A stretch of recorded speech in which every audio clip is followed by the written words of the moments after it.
In 1984, Apple launched a computer that would change the world, the Macintosh.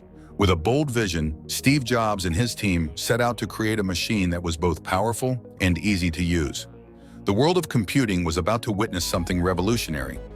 Apple introduced the Macintosh during the Super Bowl with a now legendary commercial directed by Ridley Scott.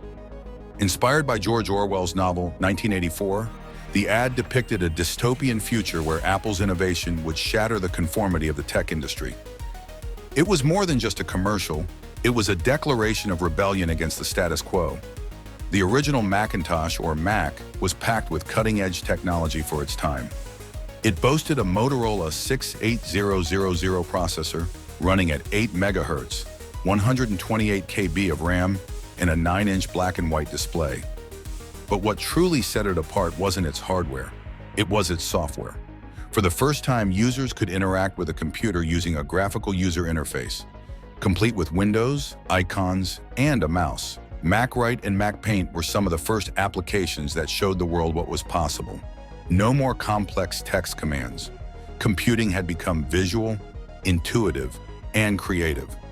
Apple's marketing campaign positioned the Macintosh as a tool for the individual, not just big businesses. Ads emphasized creativity and innovation, appealing to artists, designers, and thinkers who wanted to break free from the constraints of traditional computers. At its launch event, Steve Jobs famously introduced the Macintosh to a captivated audience. Despite this groundbreaking moment, however, sales didn't explode as anticipated. The Mac faced stiff competition from IBM PCs, which already dominated the business market. The world in 1984 was emerging from a global recession. The early 1980s were marked by high unemployment, rising inflation, and the lingering effects of the oil crises. Economic recovery was slow, and many consumers were still cautious about spending on high-end electronics. At $2,495, the Macintosh was seen as expensive for the average consumer, especially when compared to cheaper alternatives. In a time of economic uncertainty, the price tag became a barrier for wider adoption. Despite these early challenges, the Macintosh would go on to shape the future of personal computing.